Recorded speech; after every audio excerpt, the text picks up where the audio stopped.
The gravest danger is not death itself, but the life you never truly lived. That unexamined existence, a relentless performance for an unseen audience, is a profound tragedy, a walking oblivion. Are you merely occupying space or truly inhabiting your days? This silent philosophical pandemic renders millions unconscious, mistaking mere activity for genuine purpose. This ancient wisdom will not just inform you, it will ignite a fundamental shift in your awareness, transforming your perspective on every passing moment, every interaction, and every choice you make. We are about to uncover the Stoic imperative for relentless self-examination, a powerful call to wake up, to truly see your own life, not just endure it. Imagine a mind as vast and ordered as the Roman Empire itself, yet constantly turned inward, scrutinizing its own landscapes. That was the inner world of Marcus Aurelius, an emperor who, despite ruling millions, dedicated his most valuable moments to the profound task of understanding himself. His entire written legacy, the Meditations, is not a decree to his subjects, but a private journal, a series of profound questions and answers to his own soul. He wasn't just thinking, he was dissecting his reactions, his judgments, his very perception of reality. He engaged in a daily, relentless inquiry into his own spirit. Consider the sheer weight of his responsibilities, wars, plagues, political intrigue, yet his priority remained the internal governance of his character. He understood that true sovereignty begins within. Do not waste the remainder of your life in speculating about your neighbors, unless with a view to some common benefit, for it will prevent you from accomplishing anything in your life. That profound truth, penned by Marcus Aurelius in his Meditations, Book 3:1, echoes across 2 millennia. He isn't condemning curiosity, he is highlighting a critical misdirection of our most precious resource, attention. Today, that misdirection has metastasized. We are drowning in the digital feeds of strangers, consumed by narratives that are not our own, living vicariously through curated spectacles, meticulously crafted illusions of lives that bear little resemblance to authentic human experience. We spend more time scrolling through the carefully filtered highlight reels of others than charting the course of our own irreplaceable existence. This isn't a modern invention. It's an ancient human weakness, magnified by unprecedented technology. The consequence? A widespread sense of emptiness, a profound disconnect from our own core, a life felt but never truly known. This is where the Stoic call to wake up becomes not just valuable, but utterly revolutionary in our modern age. Have you ever felt that gnawing anxiety, that vague sense of unease, a constant whisper that something crucial is missing, even when everything on paper seems perfectly fine? What if that feeling is your soul's protest against a life unexamined? Before embracing this Stoic wisdom, imagine a life lived on autopilot. Decisions are made out of habit or fear or the desperate need for external approval. You're a passenger in your own body, swept along by the current of social expectations, advertising, and the shifting tides of public opinion. When faced with a challenging situation, whether it's a career setback or a personal loss, your emotional response is immediate, overwhelming, and often destructive. You react rather than respond.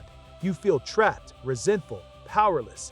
You are a philosophical zombie, walking through the motions, performing the role of a person living a life, but lacking the inner light of conscious awareness. The fear of failure paralyzes you. The need for praise dictates your every move, and the precious fleeting moments of your unique existence simply bleed away, unnoticed, unappreciated. This is the tragedy of a consciousness asleep at the wheel of its own life. But then the awakening begins. The Stoic imperative for self-reflection transforms you. You stop being merely a reactor and become a deliberate agent. That pervasive anxiety, once a constant companion, begins to dissipate. Why? Because through examination, you uncover your true values, the unshakable bedrock of your character. Suddenly, decisions are no longer a scramble for external validation. They become clear choices aligned with your deepest principles. Regret over past mistakes, once a heavy anchor, reframes itself into invaluable lessons because you've taken the time to dissect the error, understand its root, and commit to a different path. Seneca understood this profound reframe when he wrote, "It is not that we have a short time to live, but that we waste a lot of it. Life is long enough, and a sufficiently generous portion has been given to us for the accomplishment of the very greatest things if the whole of it is well invested." Seneca, On the Shortness of Life, Chapter 3. This isn't about magical thinking, it's about the profound power of attention. By examining your life, you stop wasting it. You become the pilot, not just a passenger. The fear of death, which often makes us avoid living fully, now becomes a powerful motivator. Because you are consciously examining your moments, each one gains weight, meaning. You are no longer projecting your sense of purpose into some distant, uncertain future. You are finding it, cultivating it, in the vibrant, immediate present. You cease to crave external approval because your self-worth is no longer a fragile structure built on the opinions of others, but an unshakable inner citadel, forged through honest, relentless self-assessment. This is not just a different way of thinking, it is a fundamentally different way of being. So how do you begin this journey of internal cartography? How do you start to excavate your own truth amidst the noise of modern life? The Stoics offer simple, yet profoundly powerful practices designed for daily application. 1. Embrace the evening review. Just before you close your eyes for sleep, don't let the day simply vanish into unconsciousness. Mentally replay it, moment by moment. Where did you excel in virtue today? Where did you fall short? Perhaps you reacted with anger where patience was due, or wasted time on trivialities when focus was needed. Critically, this is not about self-flagellation. It's about honest self-assessment, a calm, dispassionate analysis. You are gathering data on yourself. The method is simple. Ask, what did I do well? Where did I err? What could I have done differently to align more with wisdom and courage? The expected inner result is a crystal clear path for improvement, a profound awareness of your own patterns, and a sense of agency over your future actions. 2. Engage in morning premeditation. As you wake, before the demands of the world rush in, take a few quiet moments. Don't just plan your schedule, prepare your mind. Consider the challenges you might face today, a difficult conversation, an unexpected setback, a frustrating delay. How will you respond virtuously to these? What internal temptations might arise? Impatience, self-pity, anger, and how will you meet them with resilience? This isn't about predicting the future. It's about inoculating your mind against its potential assaults. The focus is on your intentions and the virtues you aim to embody, regardless of external circumstances. The result is a deep well of mental resilience, a proactive commitment to virtue that arms you against the inevitable friction of daily life. 3. Commit to philosophical journaling. This goes beyond merely listing events. Instead, write down your thoughts, your judgments, your emotions, and most importantly, explore the why behind them. Why did that comment bother me so much? What underlying assumption am I making?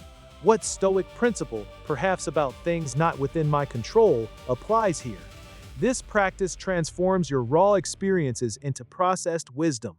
Don't just record the storm, describe your experience within it, the anchors you sought, the lessons you learned.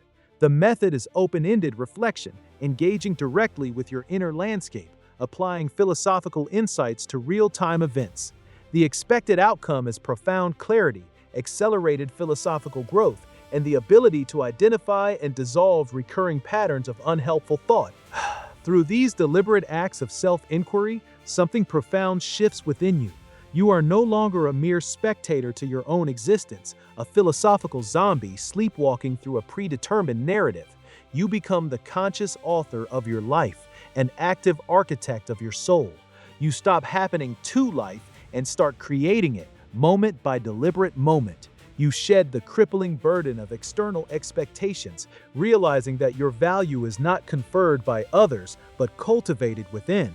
Your time, once a river you simply floated down, transforms into a precious, finite resource that you meticulously invest.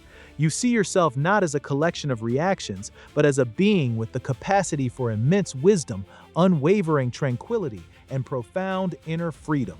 The world itself transforms, too, as you learn to distinguish between what you control and what you do not, granting you an almost unshakable peace amidst its chaos. You understand, as Epictetus taught, you never become it. First, say to yourself what you would be, and then do what you have to do. Epictetus, Discourses, Book 1, Chapter 4. This isn't about being perfect, it's about being present. It's about being awake. It's about living with intent. The path of self-mastery is long, demanding, yet immensely rewarding. It begins with this crucial step, the unflinching examination of your own mind. Make that commitment. Engage with your inner world. In the coming moments, we will explore another crucial aspect of this journey, one that empowers you to stand unburdened by life's greatest weights. Be ready for the next awakening.